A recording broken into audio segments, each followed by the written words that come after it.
What's up, everybody? Welcome to the 40/40 Vision podcast, the ultimate sports history pod where hindsight is 40/40.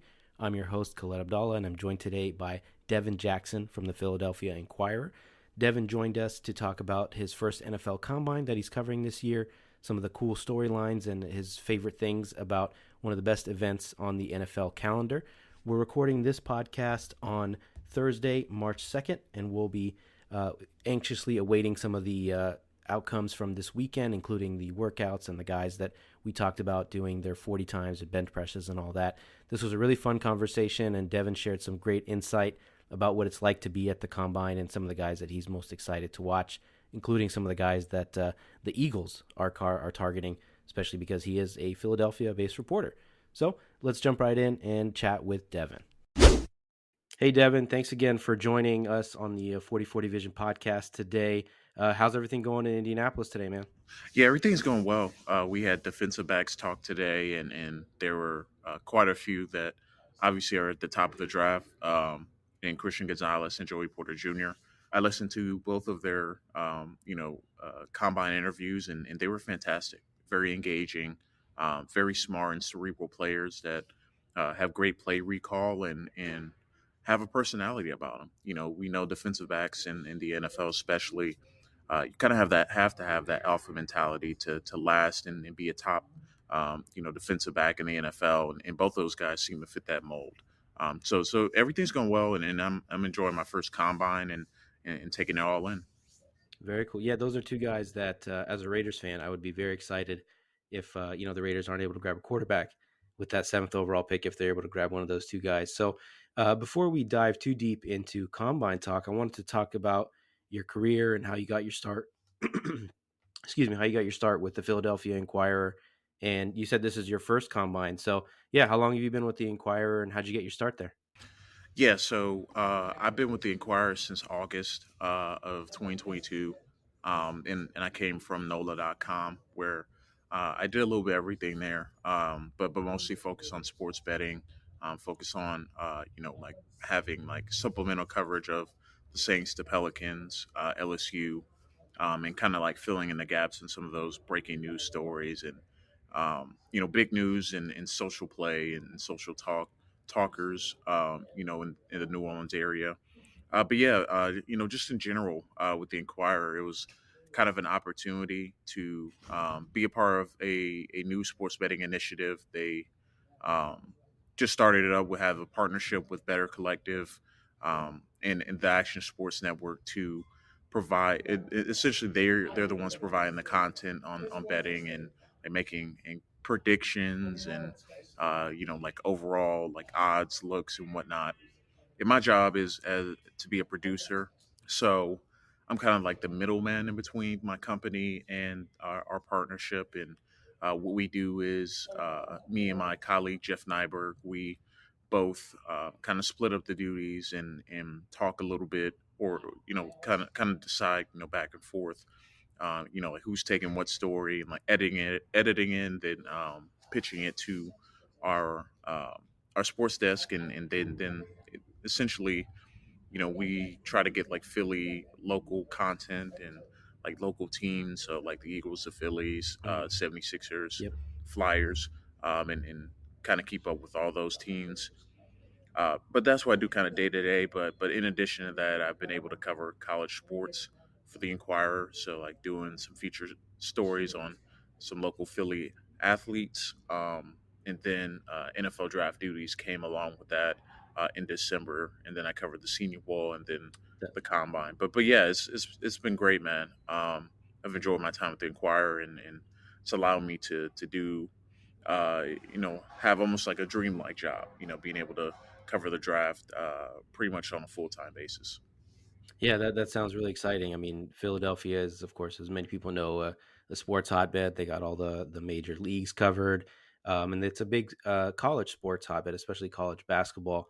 So you got a lot to cover and a lot of things to talk about and write about. So you said this is your first combine. What are your initial impressions of the event? I hear it's one of the coolest things. People kind of compare it to summer league in the NBA in terms of the networking and the people that you see. So what's your initial impression so far? Yeah, it's been amazing. I've really enjoyed my time down here, being able to meet with a lot of people I've respected a lot in this industry, and not just the draft industry, but just journalism in general. Getting to meet some of the people that I grew up like watching on TV or watching on social media. Like news aggregator breakers like Adam Schefter, Ian Rappaport. They're down here, pretty much everyone that is involved in sports media, and especially on the NFL side of things, are here at this event. So it's pretty cool to meet some of the people you've been following for a long time and having conversations with them, and all of them being pretty receptive. I think it's pretty cool to have kind of that community within a community. Like it's obviously the focus is on NFL draft prospects and how they're going to test and interview with teams, but it's also a tremendous networking opportunity to really get out of your comfort zone and out of your normalcy of life, and getting to be in the same room as people that you really look up to in the business. So it's a blessing to be able to do that, and um, it's crazy. It's my third day out here, and feels like I've been here for a week just with how many people I've gotten to meet, and how many players I've gotten to talk to so far. Sure. And have any of these interactions like stood out to you? Is there a particular story or something that you could share about one of these, either NFL writers or newsbreakers that you can talk to us about? Yeah, so probably one of the cooler ones, like, especially within the draft community, is getting to spend some time with Jordan Reed, who works for ESPN. Um, and getting to network with him, getting to see him and meet him, and like talk some draft takes with him. It's a pretty cool moment. He's someone that when I first started, getting to NFL draft content, which was the tail end of the 2020 through 2020 NFL draft cycle. He was someone that I looked to and saw his work and the way he delivers content, and the types of content that he puts out there. He's been a big influence on my career. And just getting to know him over the years. Finally, I saw him the first time in the Senior Bowl, but this was actually the first time getting to talk with him, and really building kind of a personal relationship with him. So it was pretty cool to talk with him, and really get to see him in his element, and see how he looks at the game, and what he focuses on things like this. That's really cool. So as a Philadelphia reporter, are you going to the draft or the combine, sorry, with trying to focus on guys that you think that the Eagles might be looking out for, or are you there just to cover it from top to bottom? Yeah, so for me, it's a little bit of both. Like for my coverage for the Inquirer, it's all about trying to figure out who the Eagles might select, and where they might go with their 10th and 30th pick in the first round, and how that might unfold.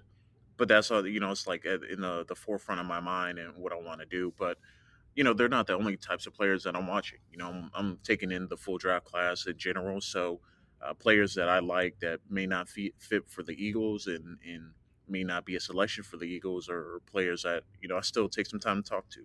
Especially a lot of the guys on some of the side tables here in at the combine. Obviously, the big name players are going to get the publicity, getting the shine, and everyone's wants to hear from them. But there are a lot of really good players that people don't pay a ton of attention to, maybe just because they want to talk to some of those top guys, and get a chance to talk with them. But those guys as well, they're going to end up being like day two and day three picks. Fill up NFL rosters, and are just important. So the flip side of that for me is like some of the guys that I really like their tape, and understand they might not go as high as some of these top players.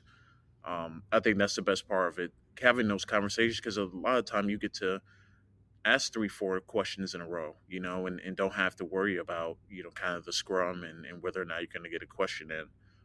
So that part of it to me is the most rewarding part, is talking to players that you really get a chance to ask everything you can think of, and really build a relationship with them. Yeah, I think that's one of the really cool things about the NFL is that these day two and day three guys, they might not get all the pub now, but they can end up being, Pro Bowlers, all pros. We've done a bunch of NFL redrafts, and we've had guys, even some undrafted guys that we would have taken in the top 15 or so. So are there, you mentioned some of these guys that you like their tape. Are there maybe two or three guys that you can tell us specifically that you're looking out for? I'm big in the mock drafts, so I want to know who I should look out for. Um, Players to look out for. That's always a tough question because, like, there are just so many good players in this class. But like personally for me, over the last couple of days, a couple guys have stood out to me just talking with and getting to hear their answers. Jair Brown from Penn State, safety, really talented player with a lot of ball production, forced 15 turnovers over the last couple of years at Penn State. But what was really cool is with talking with him, he's also a guy that came from Lackawanna Community College, the same one that Jaquan Brisker for the Chicago Bears now came from, and they have a really good relationship and real tight relationship together. And I got to ask him about that, and he gave me a really nice long answer about how the culture there at Lackawanna really produces winning teams and players that go off to their next stop and really become playmakers. And he was another one on that list after Brisker did it just a couple of years ago. And he followed the same path, and now they have a tight relationship, and both of them are going to be safeties and potentially starting safeties in the NFL. So that one was a cool one that I got today. Yesterday, I talked with Colby Wooden from Auburn, defensive end or defensive tackle. He played both at Auburn. He started out his career at defensive end, but they asked him to move inside and focus a little bit more on um, you know, creating pressure from the interior and shooting gaps. So I got to ask him about the versatility of his game. Like, how do teams view him? Or is he a 3-4 defensive end? Is he a 4-3 defensive end, or possibly a three technique? So uh, getting to hear what the players think of themselves, what teams might play them. Were really rewarding. And I'll give you one more. Jaquan Martin from Illinois, defensive back. Obviously, Illinois has a couple talented defensive backs in Devon Weatherspoon and Sidney Brown, both very talented players. But Martin was a guy that really impressed me and popped off on tape, and a potential nickel at the next level. But teams also are looking at him as a safety. So he's another guy that has some positional versatility and really showcases ability on tape, and should do the same here in Indianapolis. Yeah, I did see your interview on Twitter with him. It was really cool that you were able to dive in a little bit with him. I think I get what you're saying with some of the guys that are on the side tables that you can have more in depth conversation with than somebody like a CJ Stroud or Bryce Young or whatever. And Wooden was a guy that I have circled on my mock drafts as a guy that I'd love for the Raiders to take a chance on because of that positional versatility. And when you talk to these guys about the versatility, I think some folks can see it as a weakness, like you're jack of all trades, master of none. So how do these guys generally approach it when teams ask them, what position do you see yourself in the NFL? Because we see guys that play safety and linebacker, or like you said, a three technique or an edge. So how do these guys usually approach it when teams are asking them these questions? So I'll tell you a kind of a scouting gem that I got from Al Washington, who is now the linebackers coach at Notre Dame. A couple years ago, I talked to him in 2021 when he was coaching linebackers at Ohio State. He coached Pete Warner and Barrett Browning, Justin Hilliard, a really talented group. And when I did a one-on-one interview with him, he said the one thing that he stressed to his guys is having a marketable skill set.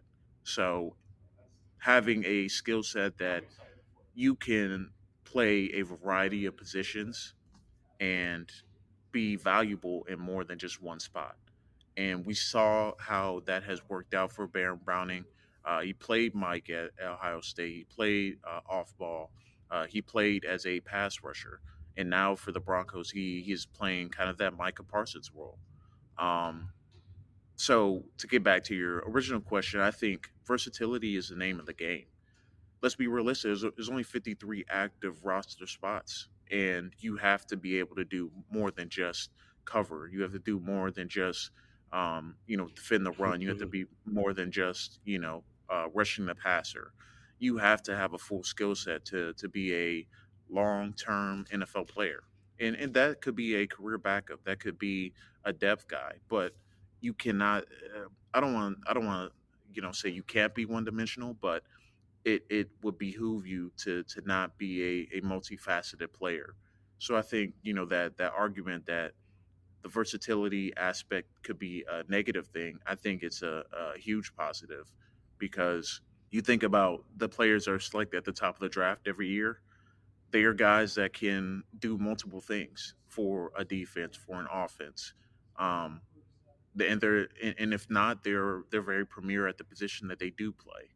So you have to keep that in mind when you know uh, people are worried about where a player might play. It only takes one team, to believe in you and understand your skill set, and I think that mindset, kind of speaks for itself in terms of the value of versatility. Yeah, that makes perfect sense. It's about, like you said, and making yourself valuable and taking multiple roles because, just like you said, there are only 53 roster spots. So if you can do more than one thing well, even if you're not the best at it, if you do multiple things well, then you kind of help out the coaches and you're able to take on multiple roles with just one roster spot. So that's great. So when you're out there, I mean, what's your approach to coverage there? Like, how do you allocate your time? Are you, you know, building it around the interviews of different players? Are you trying to make sure you attend certain workouts? So how do you allocate the 8 or 10 hours a day that you're given at the combine? Yeah, I think for the most part, I try and think about you know who people want to hear from, especially like in the NFL draft community. But not only that, just like figuring out players that the Eagles may be selecting, or what does the history say about their draft status, or like draft history, like what are their tendencies, and like trying to find the best way to mix between like players that kind of creates buzz around the fan base, but also finding ways to really try and dig into who they might select. Because like for the Eagles, specifically, there's a good chance they'll take a defensive back, and they met with a couple defensive backs already. Met with a safety, met with a safety hybrid. So they're definitely looking at secondary players. They've already showcased that. So to me, it's like using some of your context clues and figuring out what what does the kind of track record is saying, or what are players saying and who they're meeting with, like that. That's I think that's an important part to it's not like they're going to select them, but they're starting to build a relationship with them. So like figuring out like the tendencies, of teams, who they're meeting with, who they're spending their time with, I think is an important part of building that content. But also like highlighting great stories too. Like there are so many good stories that I already have from just 2 days of interviewing players that I'm going to be able to go back to that and possibly build on that and have that, kind of, I don't say in my back pocket, but like, as information gathering in terms of like, if these guys were to get selected by the Eagles, I know this, and this about them. So like, really it's going into like collecting as much information as you can, and it's kind of like similar to NFL does. Like they're taking in a lot of information, a lot of players backgrounds and histories and medical histories, and how they view the game, and their philosophy, whether they like outside of football, like in the locker room. So this process really is a information gathering, focus, but it also is an opportunity to really create some unique content down here, and really getting to know the players, and really engaging in it too. So to me, my favorite thing about being in sports media is the stories that you're able to tell, and I've already learned some great stories that I can't wait to share, over the next couple months. Is there one that you could? I know you don't want to spoil some content that you got coming up, but is there maybe one small story that you could share with us? Something that sticks out in your mind? Yeah, so Keanu Benton, Wisconsin, defensive tackle. He is a guy that is very impressive. He was telling us about he was the first player from his high school to go Division 1 in football. And he grew up in like the Janesville area of Wisconsin, and he thought that scouts weren't, or not scouts, but recruiters weren't going to come out to his school because it's such a under recruited school. But he was able to get that Division 1 offer from Wisconsin, and become the first player in his school's history to go Division 1. And I think that's just a prime example of like a lot of these guys are, like, of course, like he's like one of like 319 players here, but like it's so cool to hear things like that, like things that they will keep with them forever, and even if his NFL career doesn't end up being a Hall of Fame caliber career, he still has left a mark and legacy on that community and that town, just with him become a potential draft pick too. So I think it's pretty cool to hear things like that players are the first, of, you know, something very specific to them, but, something that, people aren't going to talk about a ton, but it's just something cool to know about them. Mhm.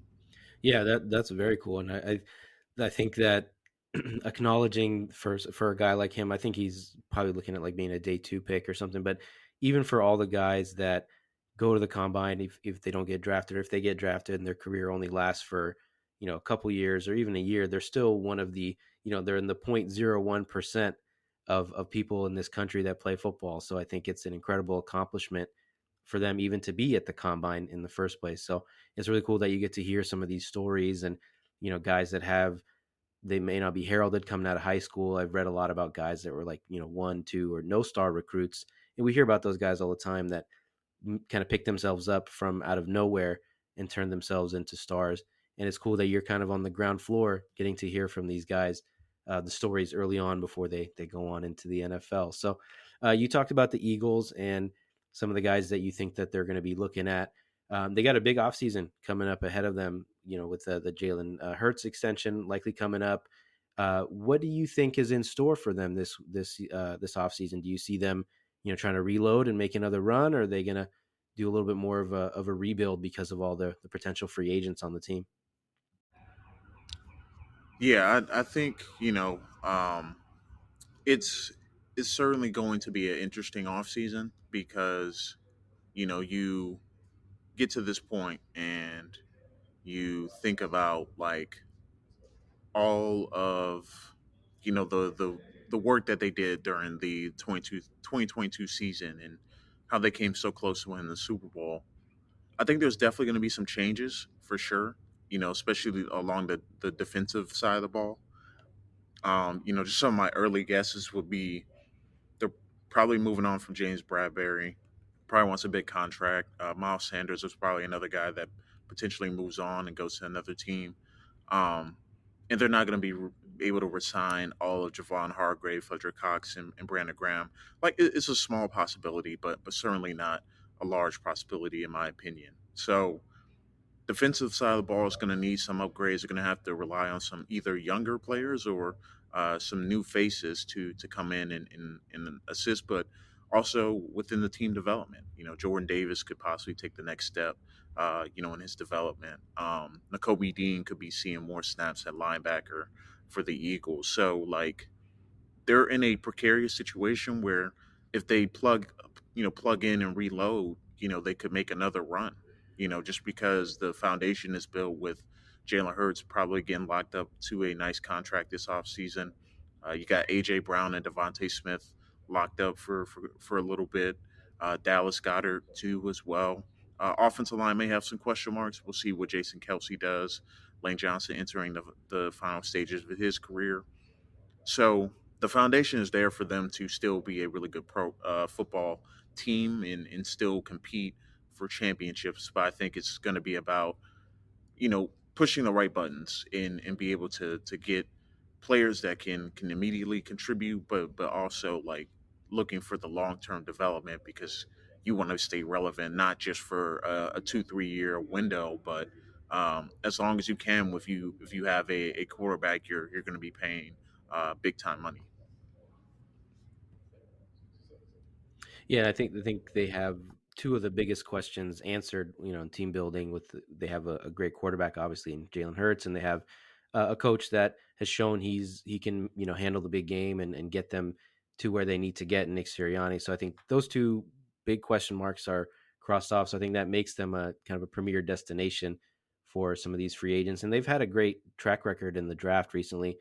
Just the fact that they were able to steal Jalen Hurts in the second when he was one of the best quarterbacks in the NFL this year. So, is there anything specific about the Eagles' scouting or draft philosophy that you've picked up on in the last few years that you can share, or anything that you've picked up on this year that maybe give us a clue or a hint on as to why they're so successful in the draft?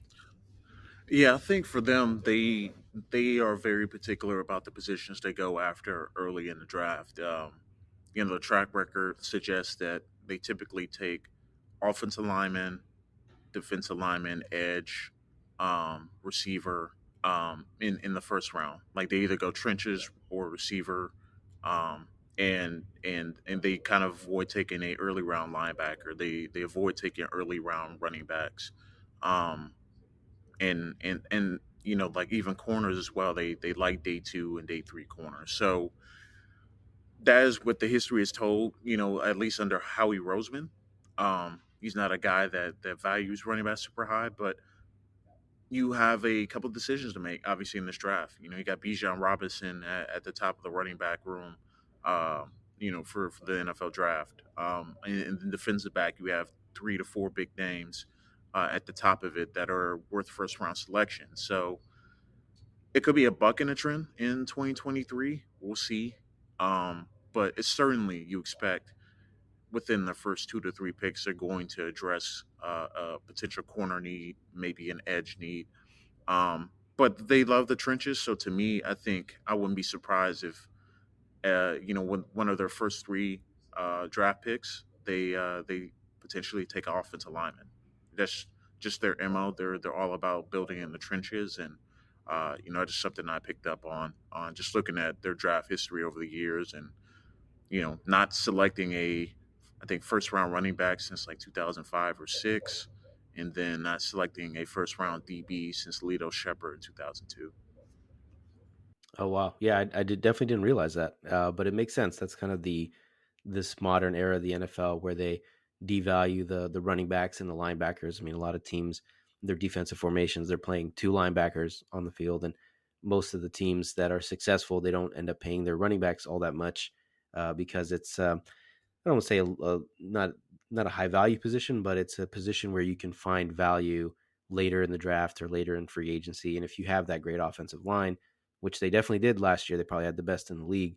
They were able to have a great running game, regardless of who was back there. I mean, Kenneth Gainwell and Boston Scott were out there, rushing for 5 6 yards a clip. So their philosophy is very much the modern look in the NFL, and it makes sense why they've been so successful in the past few years. So before I let you go, I mean, are there any particular off-season or draft storylines that you're especially excited about? Maybe it's how many quarterbacks go in the top 5 or top 10, just as an example. But yeah, is there anything that's specific that you're looking out for or excited about this weekend? I think I'm excited to see some of the top quarterbacks perform with on-field drills. Obviously, Bryce Young isn't, but seeing Anthony Richardson fully test and throw on the field, I think it's going to be fun. Along with Will Levis and C.J. Stroud, and really comparing them kind of side by side, in terms of like who has the best zip and who has the best touch and who has the best accuracy and things like that. So I think it's going to be fascinating to watch, to see like how those different styles of quarterback are going to be viewed by NFL teams and whatnot. So that's probably one of the obvious easy answers, but I think is certainly one that I'm excited to watch. I'm going to be in the building, like getting to see them from the stands, be able to do those things. So I think it's going to be really cool to see that up close and personal.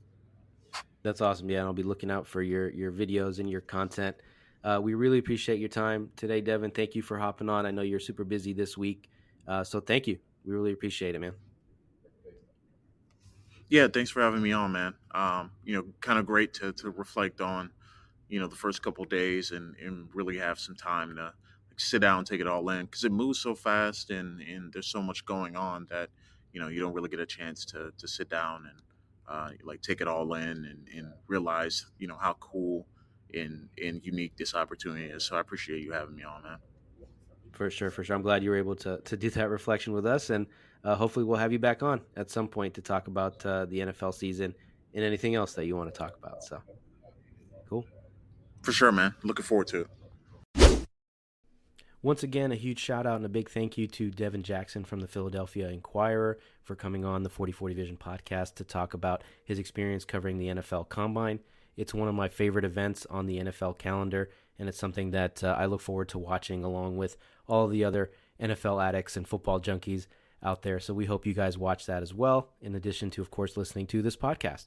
So make sure to follow us on all of the major social media platforms, Instagram, Twitter at 4040 Vision Pod, and just about anywhere you find podcasts, we're there. So make sure to follow, like, and subscribe, and of course, leave us a review on Apple Podcast, Spotify, Stitcher, wherever it is. We appreciate you guys listening to us today, and thank you for your time. Peace out, y'all.